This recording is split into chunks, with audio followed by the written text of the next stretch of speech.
And just like that, we are back. Today we have another very, very special guest. This man is the promoter for Conquest at the Cage. He is the mastermind behind Jitsu Fight Systems. He is responsible for multiple Ultimate Fighter champions. He is responsible for UFC World Champion. He is responsible also for putting more people into the UFC than anybody else on this side of the country, anybody else that I've met personally. He's a great guy. And without any further ado, this is Rick Little. You got all that right except for the great guy part. Everybody's a hater. Yeah. Well, it depends if you're on the good side or not. Yeah, exactly.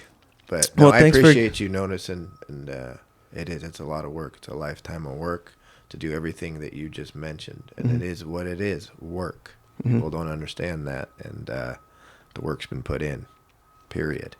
So one of the first things I wanted to ask you was, did you ever imagine yourself in this position where you are right now? All your accomplishments as a head coach, all your accomplishments as a mentor and as somebody to push all these people to the points where they are. Did you ever imagine yourself here? No, I never did, but I imagined some, we gotta close that. I imagined some stuff happening just from my sporting past.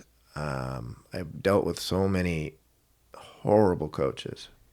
I swear, out of all the sports I played every sport all the time, year round. I had one good coach my entire life. And it was even in a sport I didn't like, which was baseball.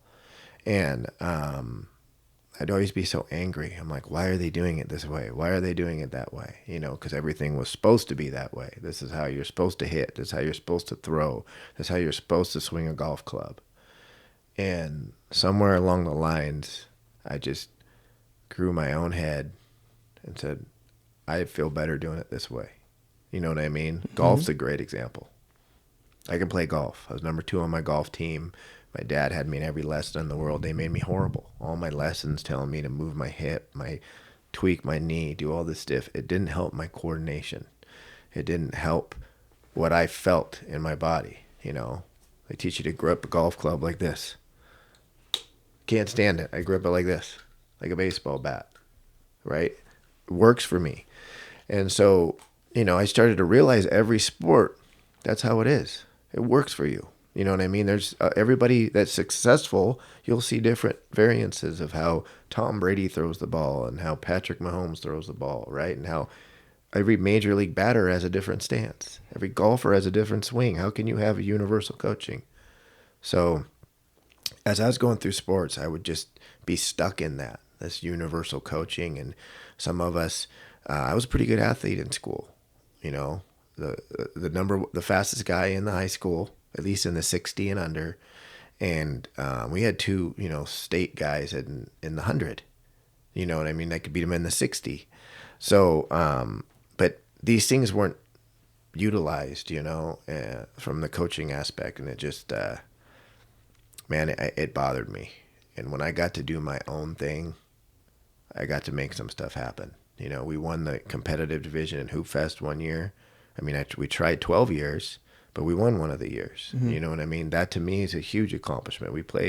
None of me and my friends played basketball. We just knew how to compete and play together, and I joined a flag football league. I became obsessed. We would tour nationals, we won the national championship eventually. Wow. Being obsessed with it, figuring it out, coaching the way I wanted to do it. And it was never conventional, right? And we would beat teams that had twice the athletes as us. And I started realizing that with Spokane, we have enough here. We have enough here to win. You just got to use this, you know what I mean, and get everybody on the same page, and you can make some stuff happen. So after doing well in Hoop Fest, after doing well in flag football, and that was very tough. People like flag football, and I'm like, it was very tough on the national level, very tough. And then I got into this, and I loved it. So I was just like, why not? We have the same thing here. People stuck in a rut. You got to fight. You got to tuck your elbows in. You got to do these little things, and everybody has to do things a certain way, and you don't. This guy right here, to me, the best martial artist slash fighter to ever live, Roy Jones. I believe he'd beat everybody in the UFC. I believe he'd beat everybody in boxing. And he would have been world champ. He'd have been Anderson Silva times two. I really Wow. believe that. Oh, he would have killed everybody. His style was unbelievable. But that's just like what I'm saying. It's his style. He's different. He was different. And, if that guy got cookie cutter, it'd have been too bad. You know what I mean? We wouldn't get to see that. And, it's just very important to not only have an eye for things. I believe like everybody has an eye. They see things, but they just don't have the guts to make the call, to be like, don't do it this way. And then someone goes, well, Freddie Roach said you had to do it this way. And I'm like, it won't work for this person.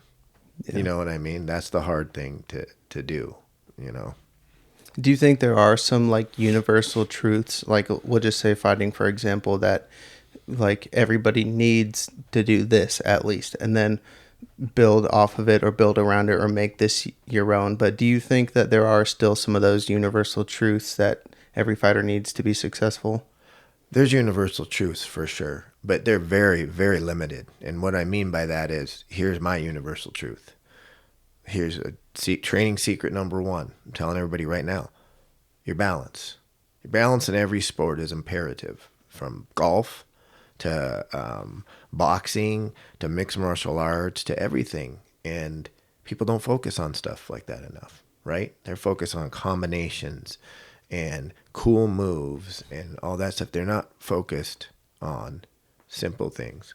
Balancing drills, gymnastics types drills like that, where your balance in awkward positions is still extremely sturdy, extremely good based, which will make you twice as strong in everything you do, from wrestling to jiu-jitsu, everything. Balance, that's my universal truth. Everything that comes off of that needs to be unique in its own beautiful way, completely different from athlete to athlete. But your job as a coach is to ground them in a certain balance and make sure in random positions they can get to that balance faster than the other person can. You know what I mean? Then they can get to their combinations faster. They can get to anything they're doing, throwing the football faster. You watch an old man like Tom Brady, he's so good because no matter what is happening to him in the pocket, how he's being hit, that guy is always in balance throwing the ball. And that's why he's more accurate than most guys that probably might be more accurate than him in practice. But under fire, when everything's going on, he is in better balance. So there's the universal truth. That's the thing that's most underutilized in every single sport. And us coaches, I'm not including myself because I don't subscribe to it, we ruin it. We ruin it with athletes because we got them thinking of all special stuff. We're like, oh, no, you're supposed to stick your hand out here and you're supposed to tuck your elbow here and you're supposed to do that. And then it becomes a little bit too much thinking of what's not natural for you. So taking it back to the beginning of your transition into MMA, what was your first sign of success where you got a taste of success in fighting, after you had success with Hoop Fest, with flag football? But when you got that first taste of success with fighting, what was it, and when did you feel that you had all this potential and that you could have made it this far? Well, I got a good story from you, and it wasn't necessarily a taste of success. It was a taste of blood. I tasted it, and it's not real blood.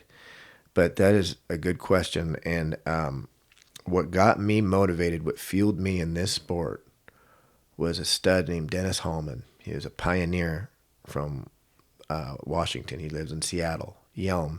And he was the best mixed martial artist that ever came out here at the time. And he even fought for a UFC title in the early days. He was on the first ever Vegas card when UFC was purchased by Zuffa, right? And Dennis Hallman was such a cool guy. I was a fan.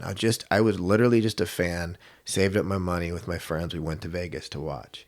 I saw him in a taxi, okay? He was in a taxi, and I was in a taxi.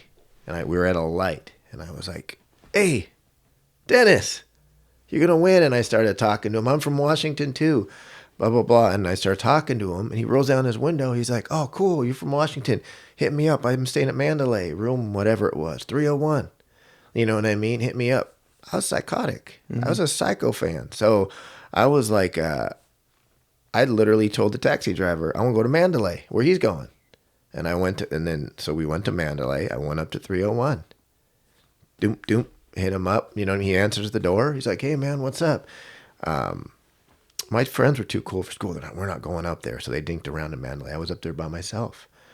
And he's like, oh, you like MMA and all this stuff? And I was like, yeah, who do you like? And I was like, oh, Tito Ortiz on the card. He seems pretty cool, all that stuff. He was like, check this out. And we walked across his room, and right next door was Tito. Whoa. He knocked on the door, and Tito opens the door and starts talking. And I'm sitting there like, oh, my goodness, what is going on? And I'm meeting all these legends. Matt Hume was his coach at the time, which is the coach of Mighty Mouse.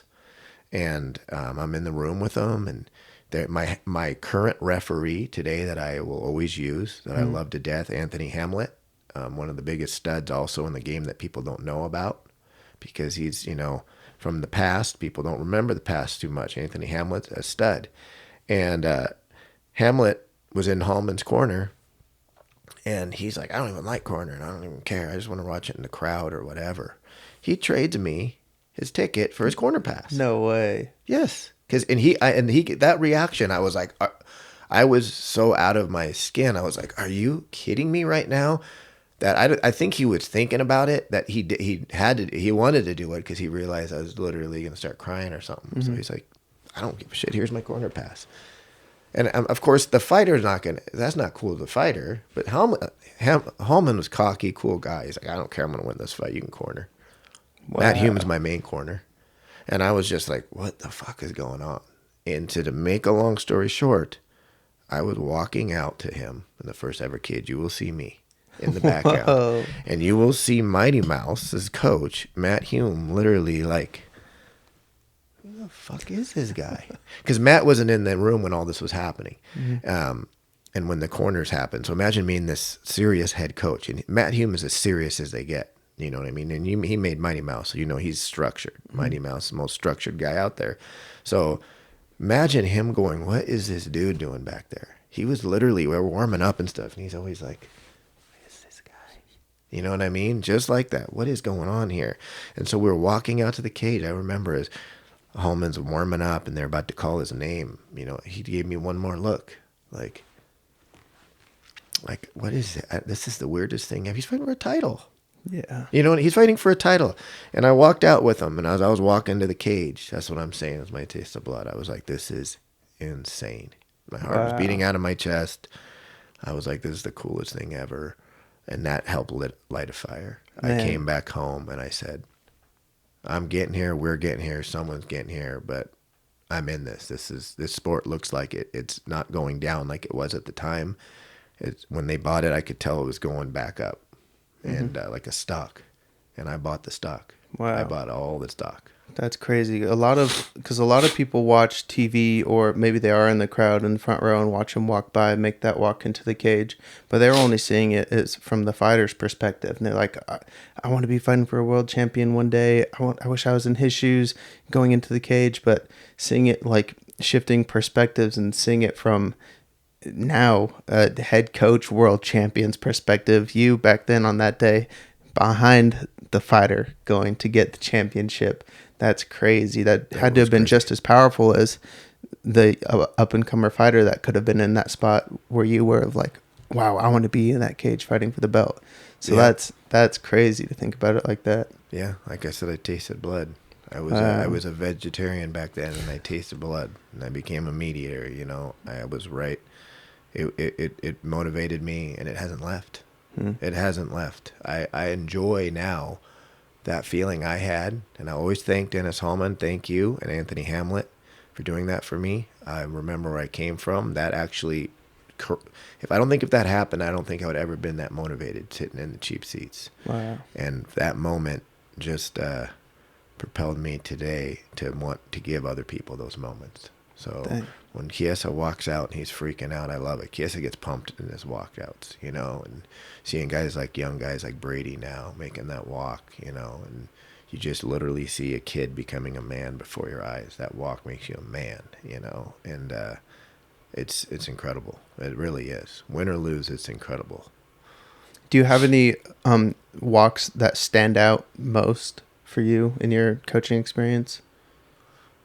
Yeah, probably the number one was Sam Cecilia in Sweden. Sweden was nuts. Soccer stadium.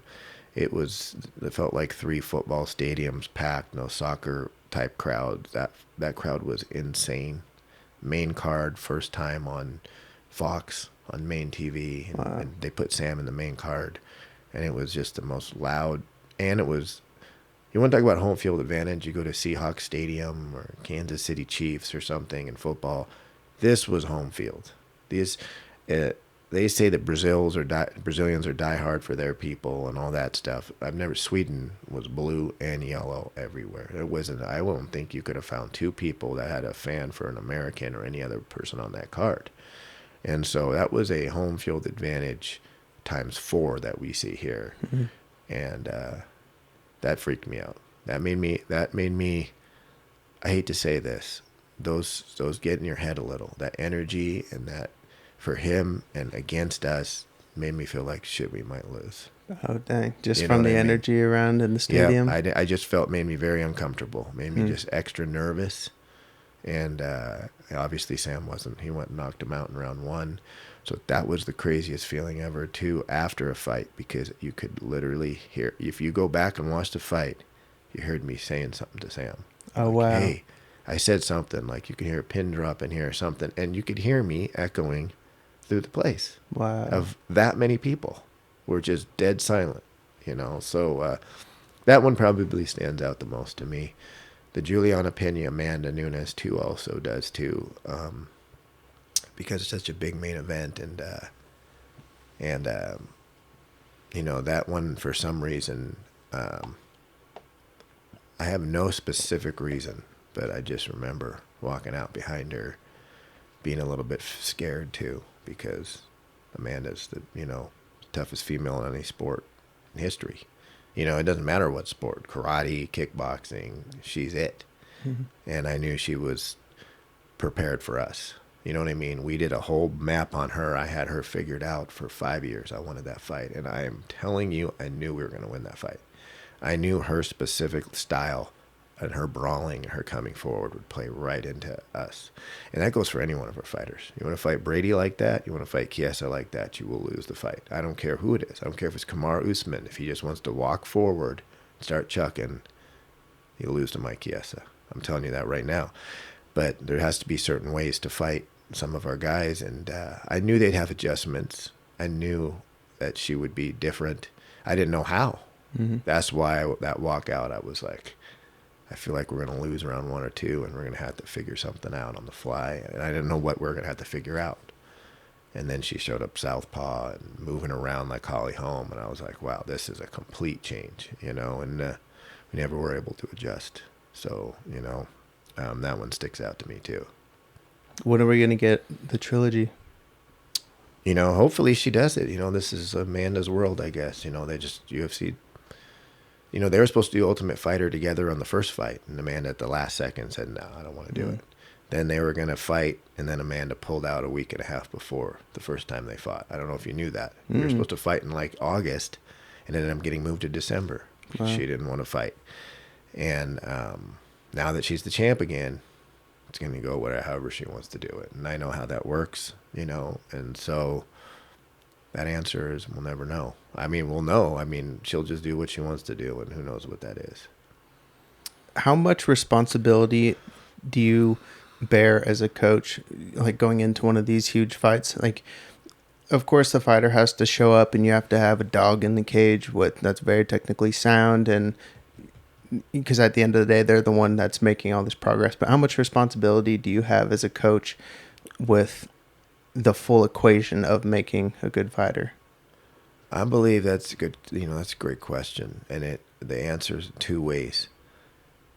All the responsibility, 98% the responsibility as up into the fight and fight week, and creating a fighter, whether it's booking their fights, who they're training with, how many hours they're spending a day training. There's overtraining everywhere, so I'm very concise and minimal in the training. So whatever we do sticks, and,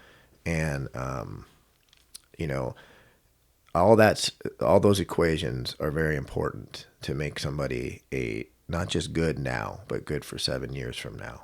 There's a steady, ladder you're climbing. You're not just learning too many things at once. It's very important for the coach in that aspect. Once you get to these fights, I believe we don't become important at all. And no coach would ever agree with that. They're going to be like, Rick's crazy. But I don't think we're even needed on fight night.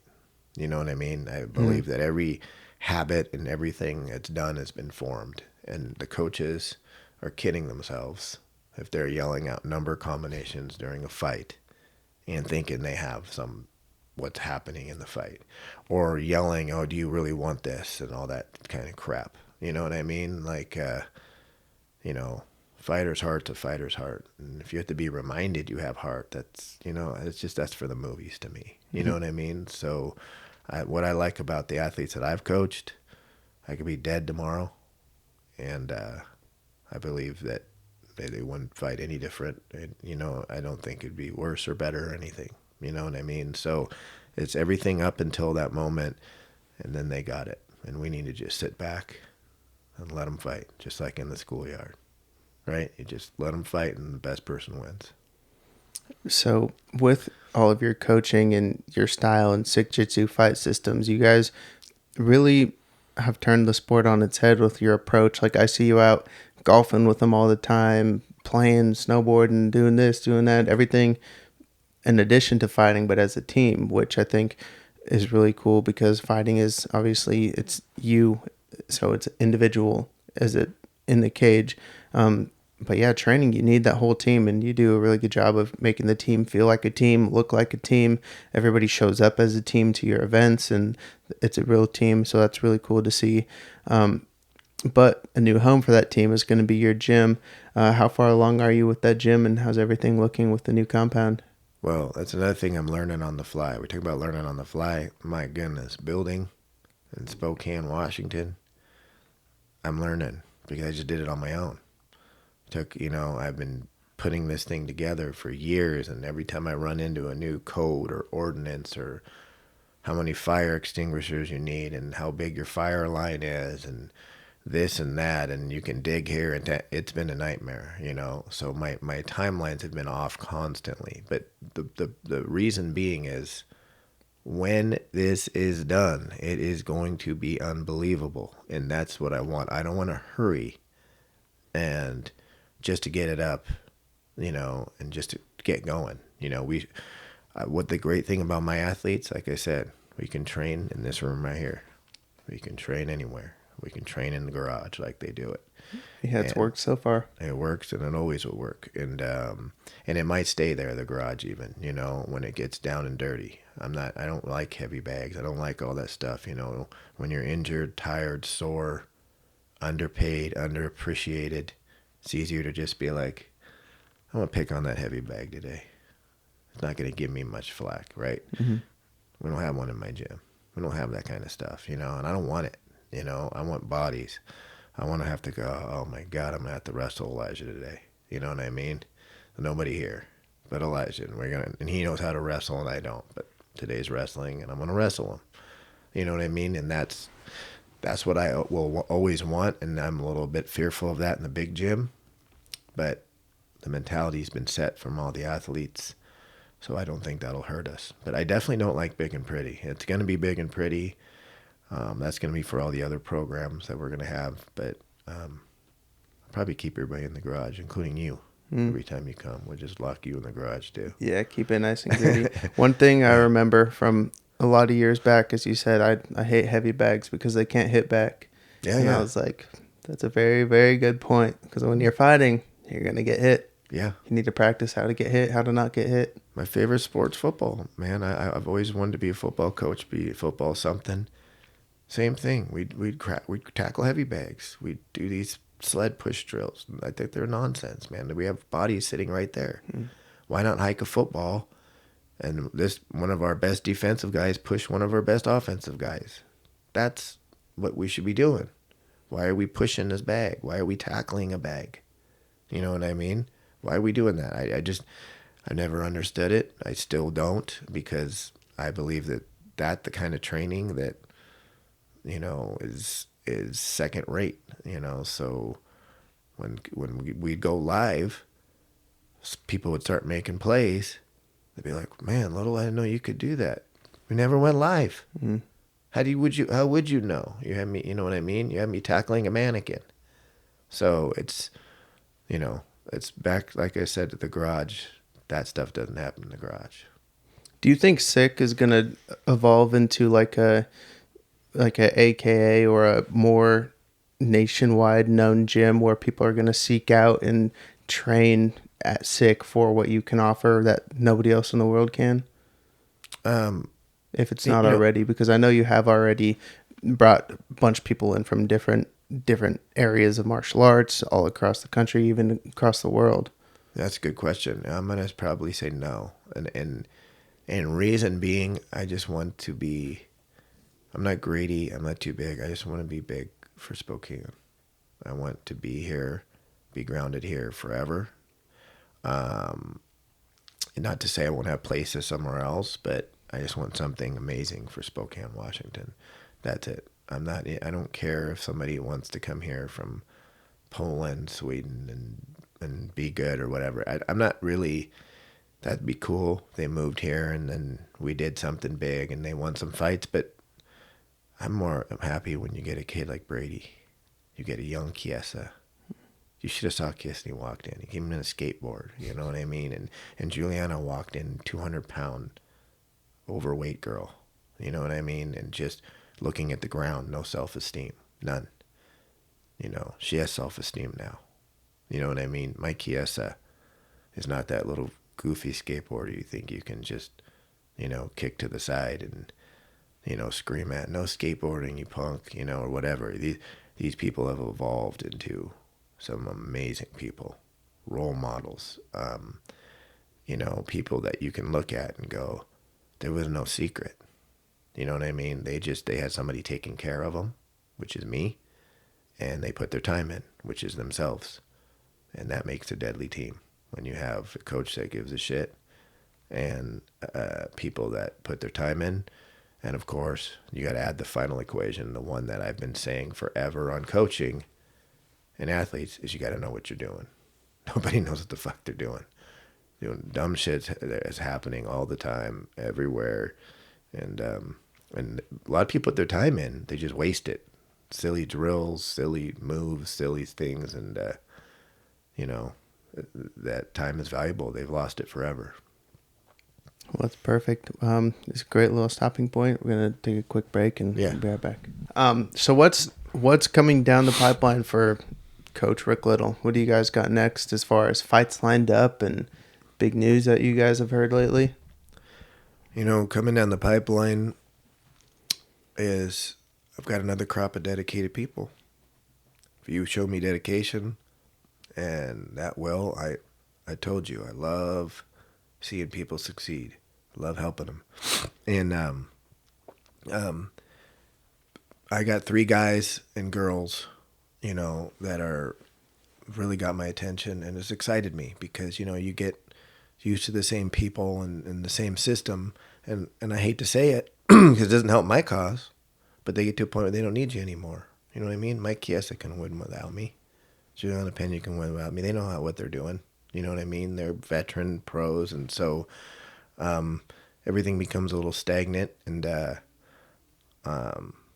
now there is a new crop. I think that's what your question was. And seeing these hungry people, I would say we got 5 or 6, actually. I don't know why I said 3. There's probably 5 or 6 guys or girls that are good. And to me, that's a lot.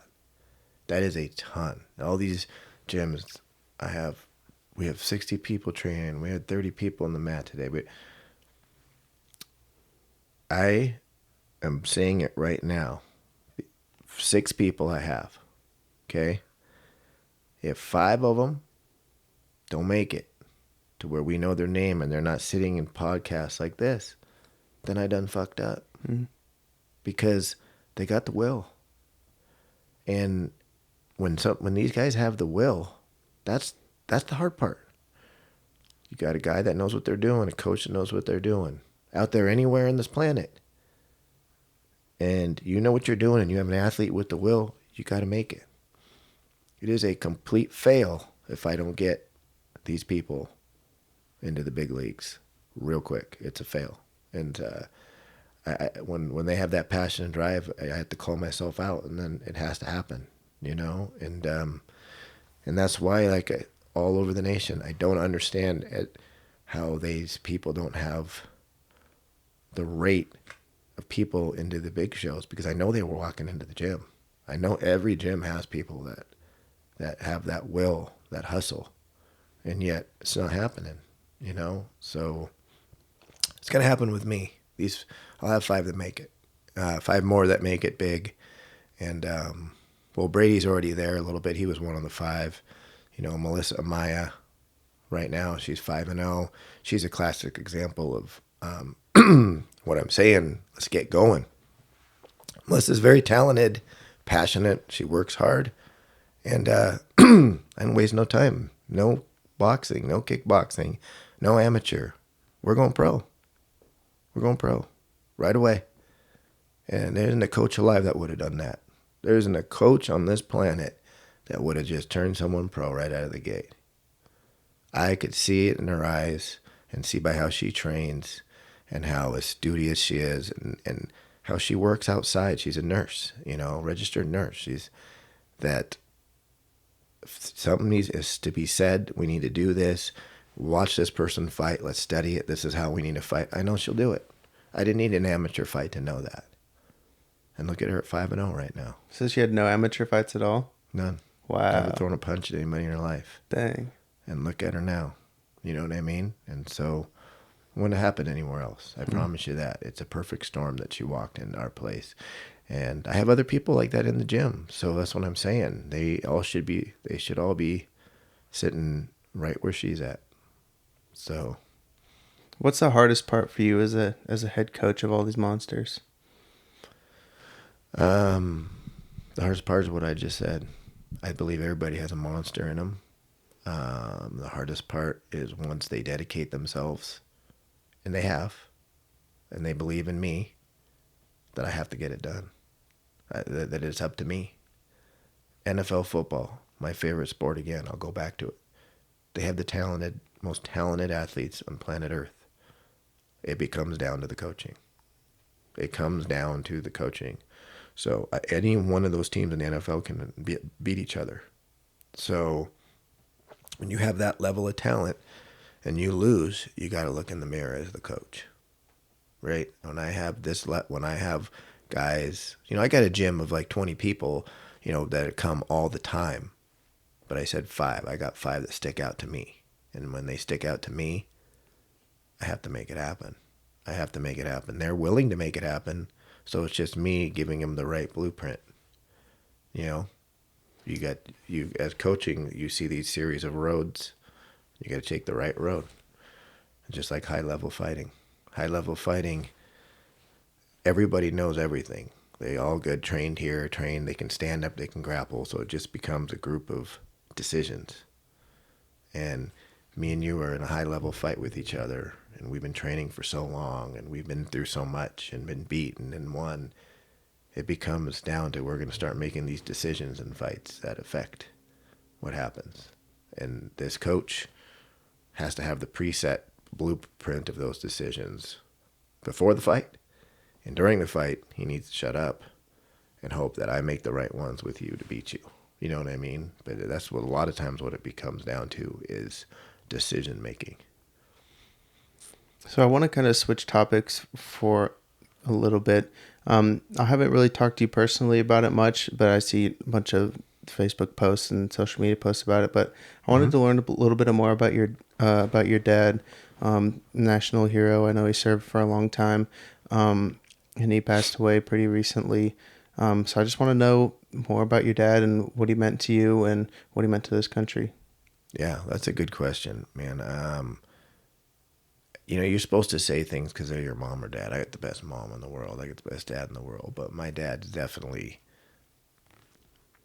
pretty hard to compare anybody to. You know, he didn't even give me all the stuff that that was out there on him.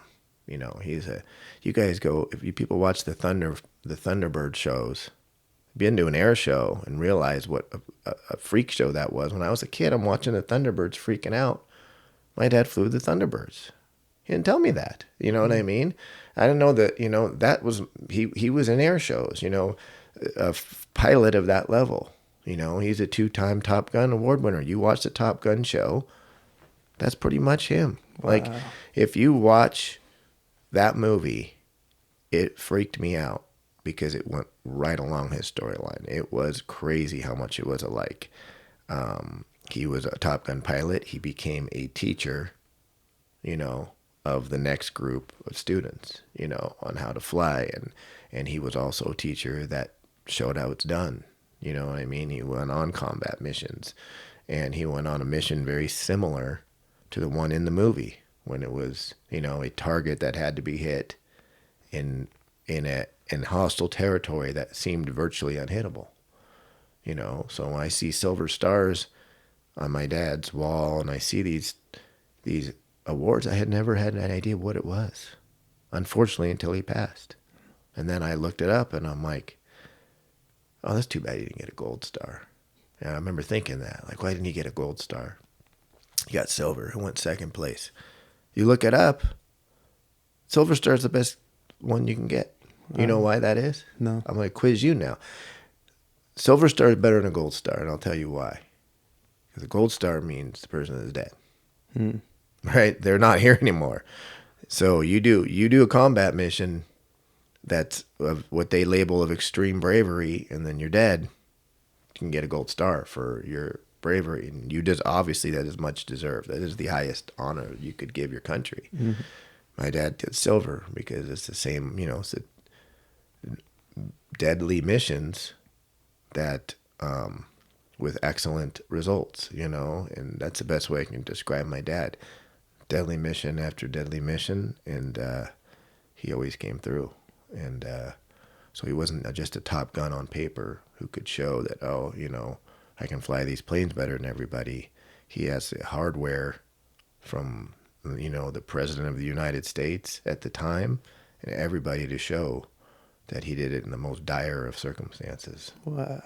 That's why I look the way I do. Korean War. That's where he met my mom, and it really is, wow. It is incredible, the stuff he did. I wish he was a bragger because there's so many stories I missed out on and things that he accomplished. But you can look him up. Inlander did a special on him like 2 years ago. It's probably not hard to Google or whatever. It says Spokane's Top Gun.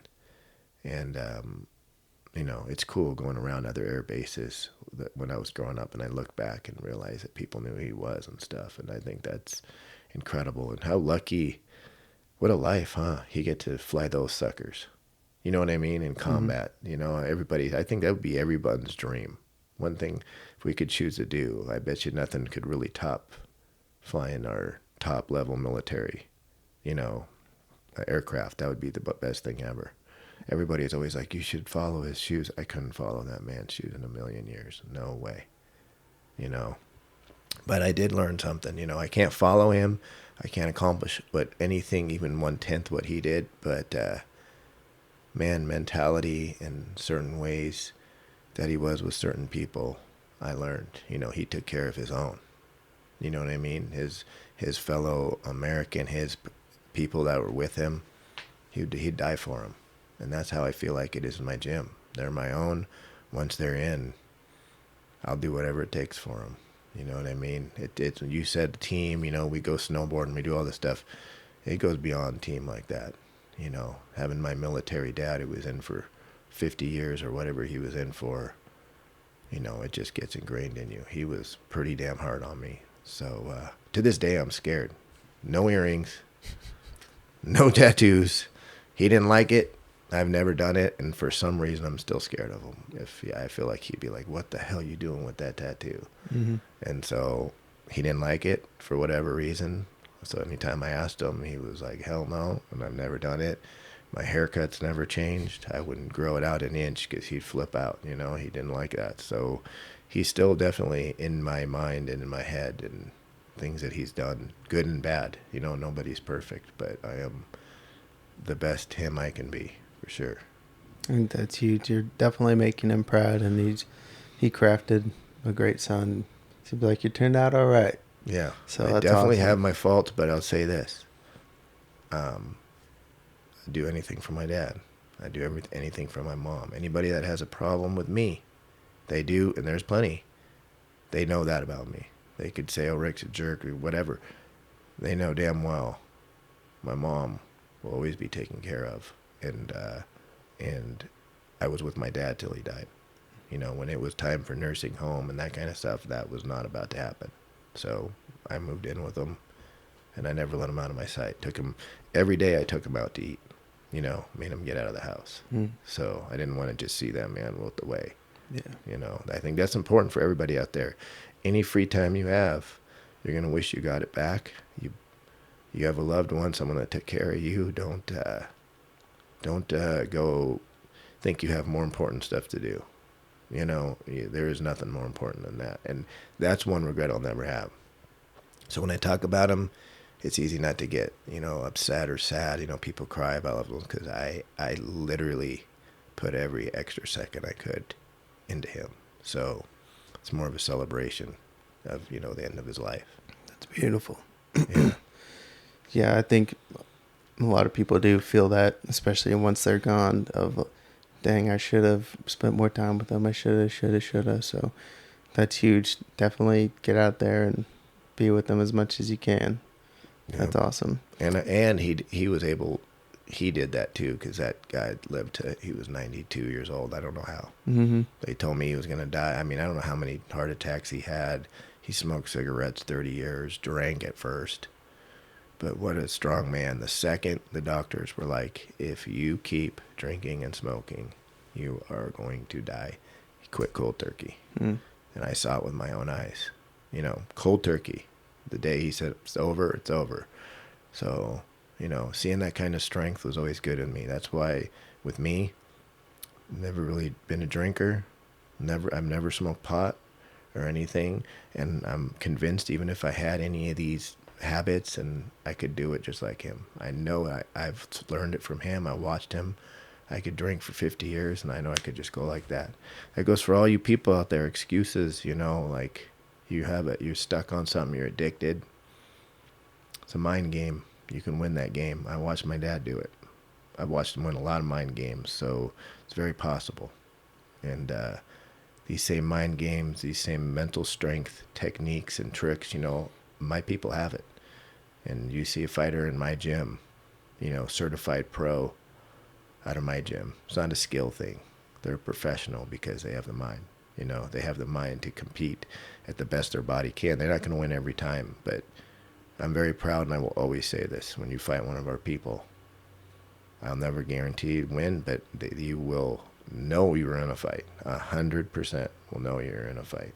And with a good person. Everybody in our gym, you know, they're great people, and that's important too.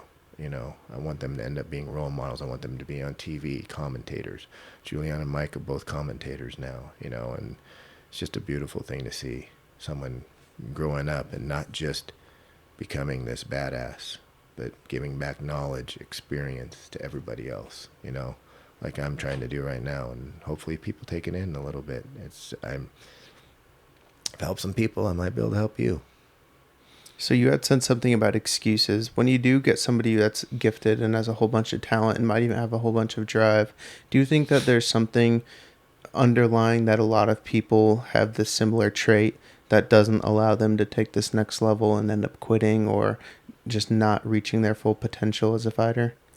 I glitched on here. What did you say at first? Do you think that you had said something about excuses? Do you Yeah. think that there's something like an underlying factor or a common excuse that people always give or to tell themselves that don't let them reach the top and reach their top potential?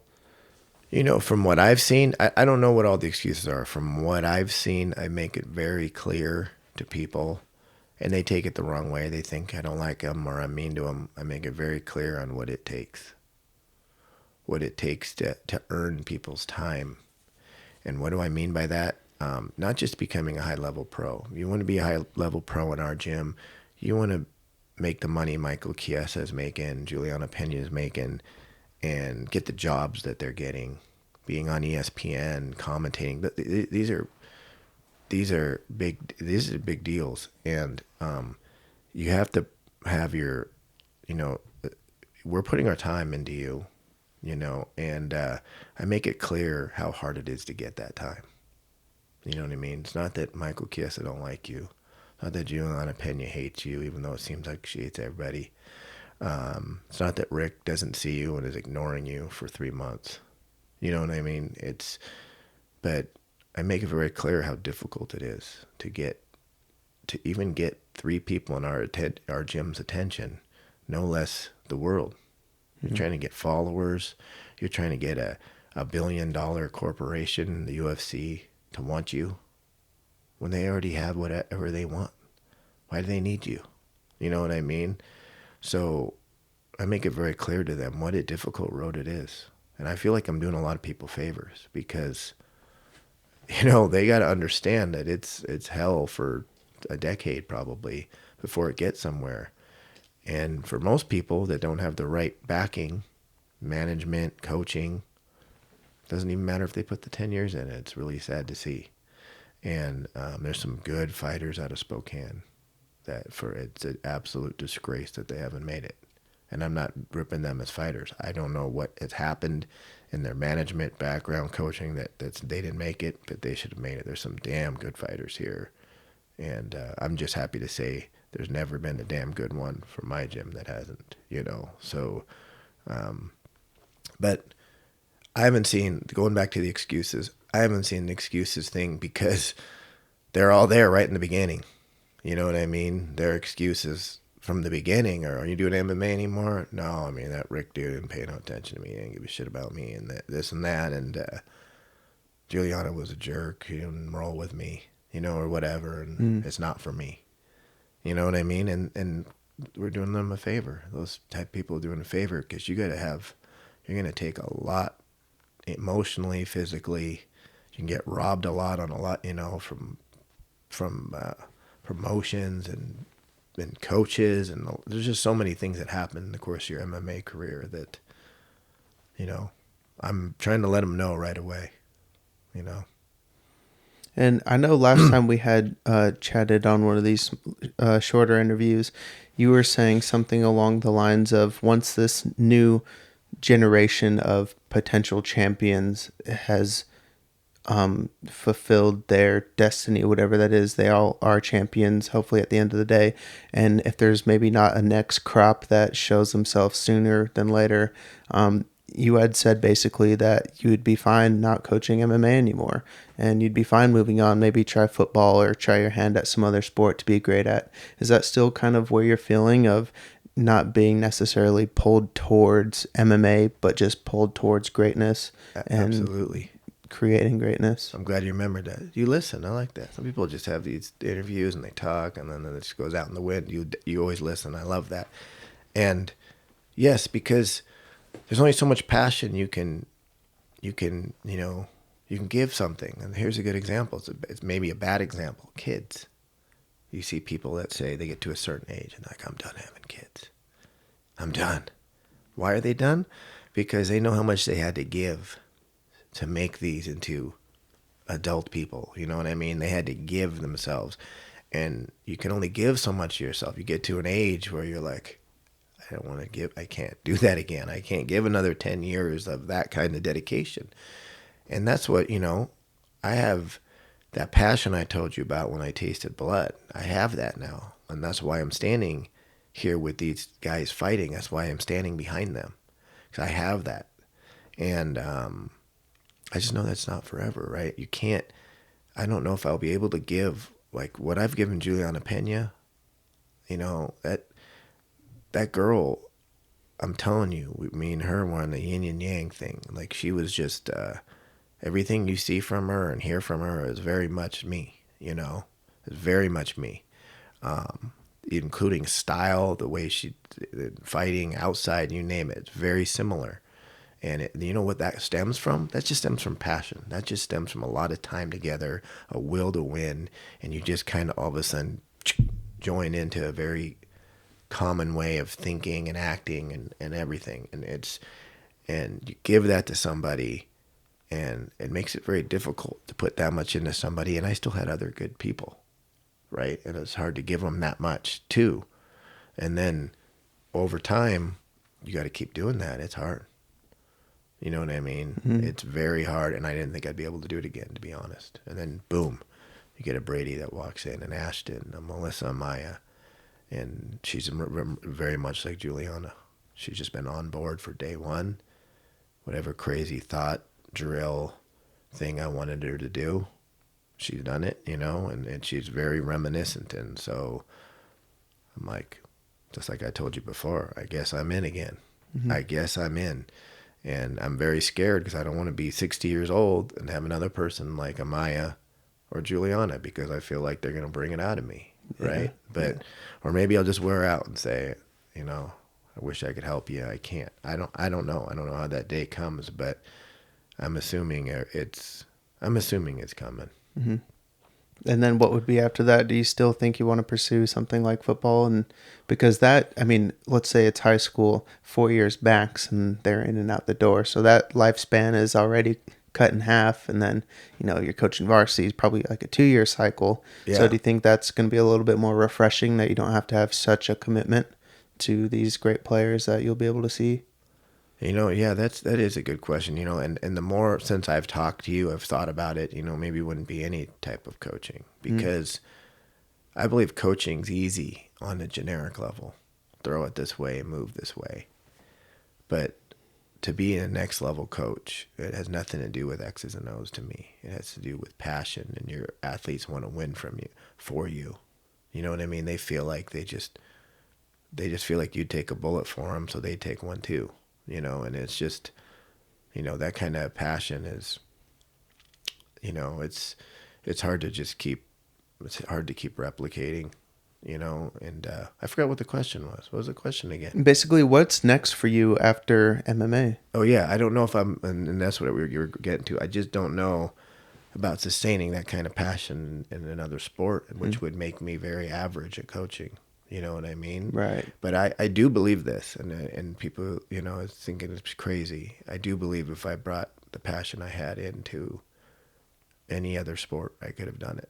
I really do. And so, and football is kind of my regret in a way, because I love football. I watch it every day. I watch more football film than I do MMA film, and I use a lot of stuff in coaching. I think the football coaches are so light years ahead of ours. It's unbelievable. I think that, and here's another bold statement, I think that the football coaches right now, the better ones in the NFL, could be in MMA and coach champions. I really do. It's just a competitive thing. It's not this coach doesn't really know how to do an armbar that well. Bill Belichick of the Patriots doesn't know how to do an armbar that well. But he'd sure as hell hire someone that does, and he'll tell you when to use it and not use it. Exactly. You know what I mean? And tell you how to compete and how to be outside of the gym. You know what I mean? How to keep your focus. All these little things, you know what I mean, that make you a world champion. I believe that they're miles ahead. And that's where I'm learning from. That's what I study. I don't study these other coaches in there that recruit somebody in their gym and then say, look who I got in my gym. Right. I completely see where you're coming from. And believe it or not, I remember I was probably in middle school or something, and I've been an athlete my whole life. Well, as a younger kid, not anymore, but so playing all the sports, every sport in high school and middle school, elementary. But I remember telling my dad, like same as you, I feel like I could coach any sport without even knowing how to play the sport. It's about, like you said, it is about the passion. It's about how to be a team. It's about how to push yourself. It's about how to show up and work and how to get better at what you're not good at. Not necessarily about how to swing a tennis racket. I don't know how to do that. But yeah, like you were saying, I can show you that you need to know how to do it right. So I think I completely see where you're coming from, and I haven't thought about that memory for a long time, but I think I'm picking up what you're putting down, and a lot of people don't see it that way. They don't see it, and I have a great example. The best wrestlers that have came out of Spokane, Washington, are the Rogers brothers. Mm-hmm. Chandler Rogers, Jordan Rogers. You familiar with them? Yeah. And look at their dad. very passionate, so his kids. Of course you can be passionate about your kids. He's a phenomenal wrestling coach to them, and I heard that he never wrestled. Did you know that? No, The I dad didn't know was that. never a wrestler or did anything, and he coached them. Wow. Well, how can he coach them? He's not a wrestler. He's their dad. He gives a shit more than anybody else. You know what I mean? And I met him a couple times, and he was extremely I just could feel it off of him. You know what I mean? I could just see him sitting there and just feel his will to win, feel the force. You know what I mean?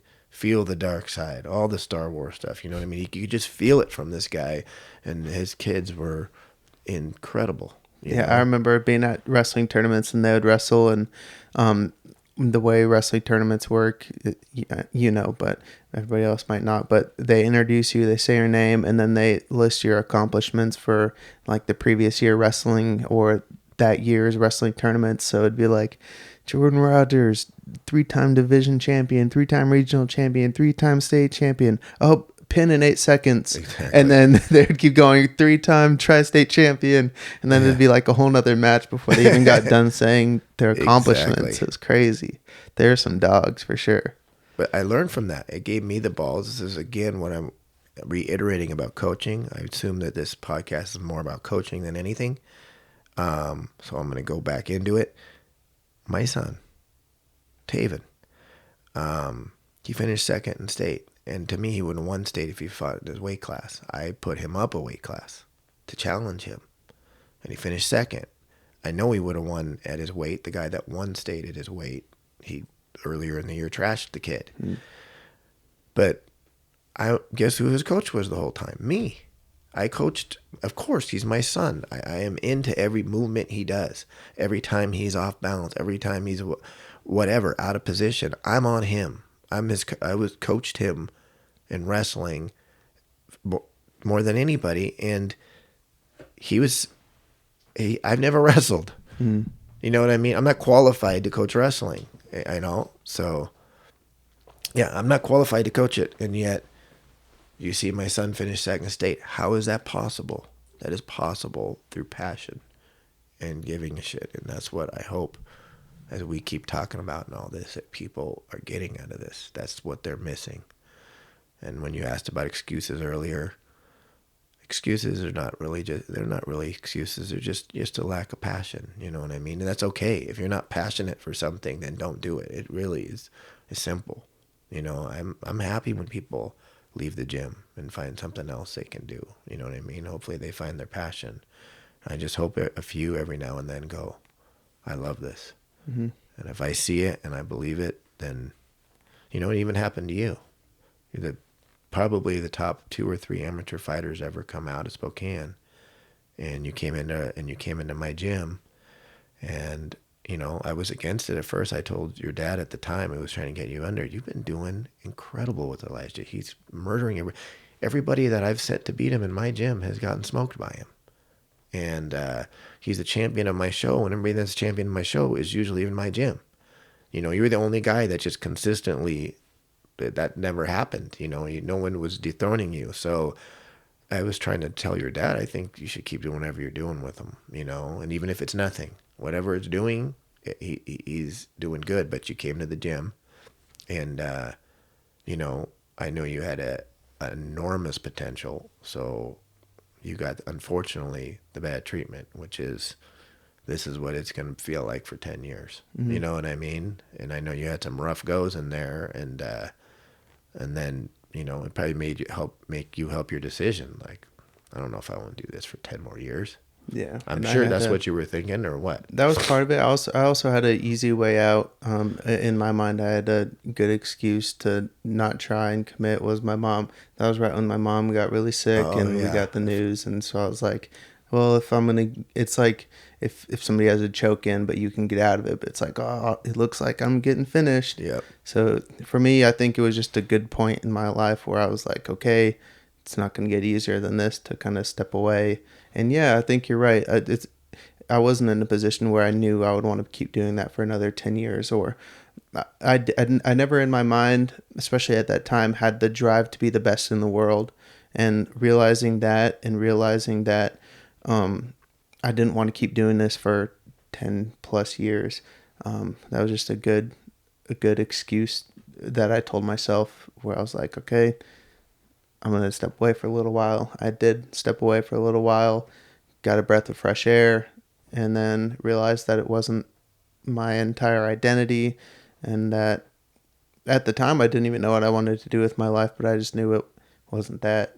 And so it ended up working out pretty good. Obviously, I still miss winning, because that's the best feeling in the world, is beating somebody and winning and, get a professional belt I never got to do, but an UFC belt, oh my gosh, it's got to be one of the best feelings a human can feel, I bet. But yeah, it was just a good excuse that I got to jump off the train early at that time. Yep. You're smart, and it is one of the best feelings. I felt it as far as winning a UFC championship with one of my athletes, but the sport sucks. Mm-hmm. Why? Because I don't remember that as much as I remember our losses. The losses absolutely sting. That's very true. And that's all I ever think about. When I go to bed at night, I think about it. When we beat Amanda Nunes, I was on cloud 9 for 4 or 5 days. That's it. And then we got signed some other fights with other guys, and we're running around, and all of a sudden there's a rematch booked, and now we're like, oh, here we go again. And it's just like there's no time to just digest what life work you did. And then all of a sudden we fight her months later and lose. And then it's like we're losers. We feel like we're losers. You know what I mean? And then that's all you're thinking about. Mm-hmm. Now we got to do this and that, and that's the sport for you. It just keeps beating you to your knees, and it's just for us all to get that moment of glory. You miss it, I can tell, and people chase that. You see these veterans that just keep going and going, and then just to go out on a win, and then they win, and then they may go out on another win. You know what I mean? And it's like it's hard to have that discipline. And I've got the cold love to people that come back, and I make it hard on them in the gym, and they're like, I don't care about the win that much. Yeah. You know what I mean? Because it isn't. I don't want it to be important. You're taking time from your family and your health and everything. If it's just not deep within your passion, just don't do it. We all love that feeling of winning.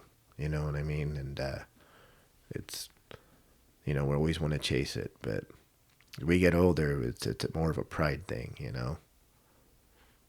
Yeah, that's great. Is there anything else that you wanted to touch upon before we wrap this thing up? I'm glad we're talking about it. I've always wanted to talk about that with you. Yeah. About how your experience was in the gym, because I've always wondered. You probably, like I said, it didn't get much attention. You just kind of got thrown in there. So you probably didn't think there was love there. There's a lot of love there. Yeah, that's exactly how you a lot, and I don't felt. think you probably even knew that. Yeah. You know what I mean?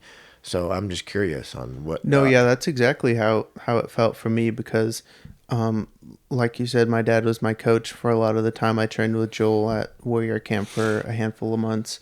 But for the most part, it was just my dad and some people off the streets that we'd bring in and train with. And so I got all the attention. I got all the good jobs. I got just all the attention and all the love in the gym and from my coach. And then coming over there, obviously you start at the bottom, which itself sucks, and just thinking you're the shark, but then you get thrown into the real sharks and you're a minnow.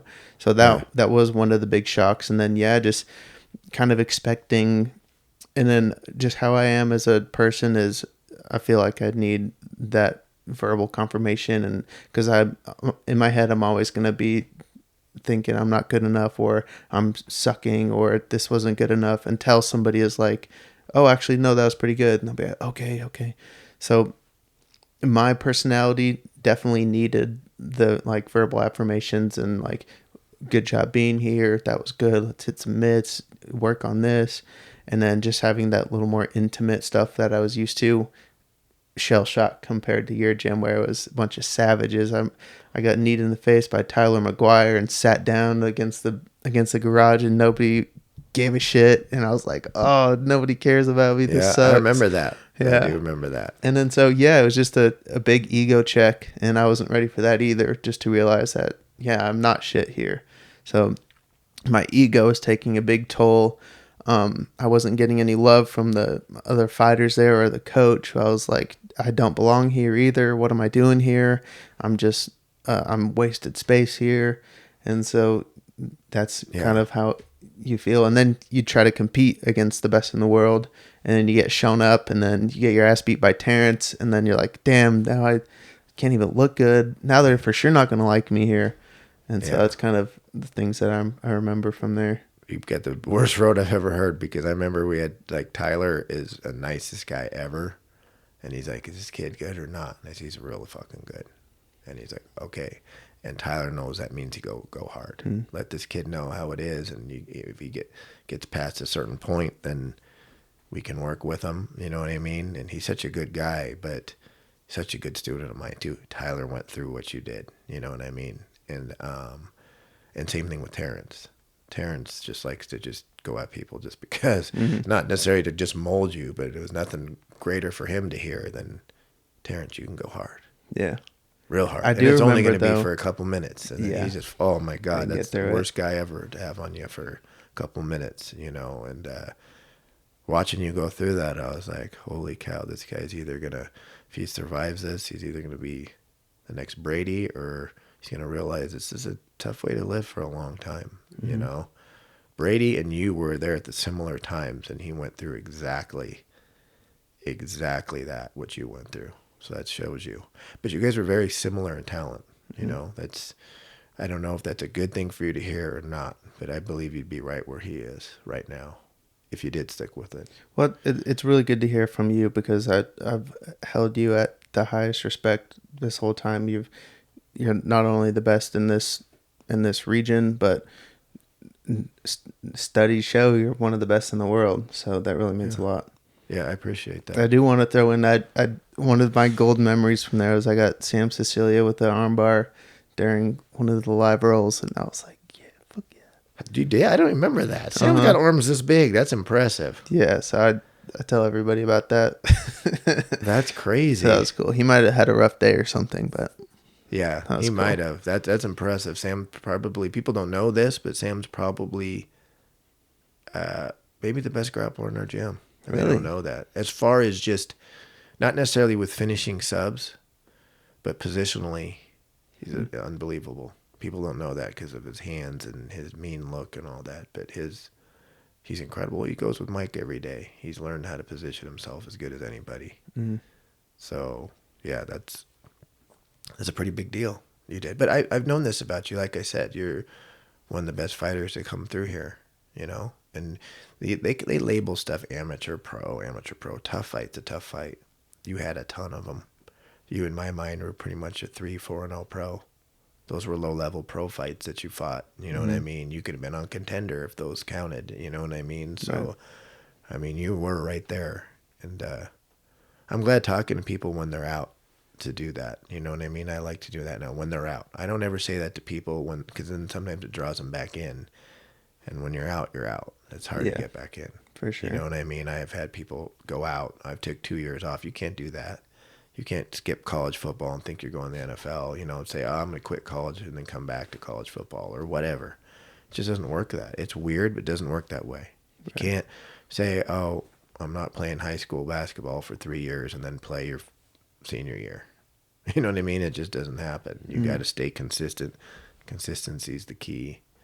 And like I said, if you did, you could have done it. That's why I'm supporting everything you're doing here, and I always have. I've wanted you at my shows because I know how good you are at things when you decide to do it. You know what I mean? So it becomes worth my time.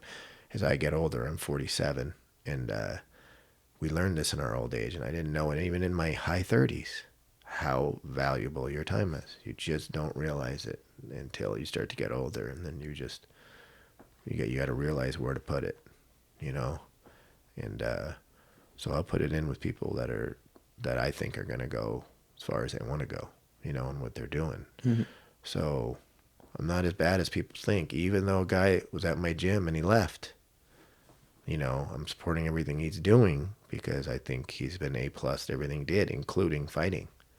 You know, what happened in my gym with him's because I believe he was the next big thing, and now he's next big thing in something else. So it is a success story. It's something that I'm glad to be a part of when it continues to grow. You know, and that's why anytime, you don't even have to ask. My shows, I want you at my shows, 'cause I want to have the best shows. You know, so I want you there. You know, and everybody that you're affiliated with, I just know it's going to get better. You made my show better when you fought on it, so why wouldn't you when you're helping out? You know what I mean? Hopefully you'll be at the next show, Muckleshoot. Yep, I'm planning to be at that one. Do you? Mm-hmm. I'll get you room and everything. I'll have it ahead of time. So Yeah, let's do it. We'll do it. Well, great, Rick. It was great talking with you and catching up and going over some old stuff. And thanks for sharing so much about your life and giving me your precious time. Yep. And your precious time, too. All our time's valuable. And you guys watching out here, just remember, if you have it and you think you have it, and you feel it in here, you can find me. I'll work with you. A lot of people think I won't work with people. You know, I hear it all the time that, oh, it's only by invite only. It's only this. It's only that. That's semi-true. That's AKA for quit fucking around and wasting people's times. You're not going to go in there and roll with Juliana Pena and Michael Chiesa. You're not going to go in there and having me hold mitts for you the first time I meet you. You know, it's just, that's not it. But if you have it and you come in there and you truly do have it, you will make it. I will make sure of that. I can guarantee you, you will make it. And we do have proof in our pudding in our gym. More Ultimate Fighter winners than any gym on earth. World champion. Homegrown. Trained, you know, from scratch. No other martial arts experience. From this system. It's possible. And we could do it again if you truly have it. All right, let them know where they can find you online or otherwise and any other fights that you guys have coming up. Yep. We have fights all over in Seattle. January, February, March. March 11th, Muckleshoot Casino. We got a huge fight. May 19th, Spokane. Again, we got it. Conquest of the Cage. I really need some good fighters. You guys think you're good? You got to come. You know, the last show was an awful show. I'm going to be honest. I did not like that show. All the fights were fast. They ended badly, and everybody's going to be like, oh, well, he set them up that way. I book people that want to fight. And then there's a lot of people that complain, oh, I don't like this matchup. And those people can actually fight. But they don't want to take a tough fight. So, you know, it goes that way, you know. And so hopefully there's some good competitors out there that want to compete on the next Conquest. Just be warned, you're going to be fighting the best guys. Spokane and Sick Jitsu have the best up-and-comers. So even if you're fighting a 0-0 guy or a 1-0 guy and it says Sick on their chest, it's going to be a tough fight. And, you know, as a promoter, all you have to do is ask and I'll give it to you. But I can't guarantee the results. The last card wasn't the best. It was one of the fastest I've ever had. I was like, what the hell is going on? But it happens. I throw 10 fights a year, and that's, you know, 1 out of every 30 is bad, you know. So I'm assuming the next one at Conquest is going to be excellent. I think I got a lot more better competitors. Muckleshoot also, I think it's going to be out of the park. We got 16 fights there. If you're in the Seattle area, come to that show and hit me up if you want to fight, if you want to train, if you want to do just basic private training. It's not just about killing people in there. We have kids programs. We have everything in the gym. And again, if you want your kids to learn how to fight for real, the best self-defense, the most proven system is here in Spokane, Washington, and it's at Sick Jitsu, and that is undebatable. All right, you heard the man. Get to it. All right, Chow. Thanks for watching. Deuces.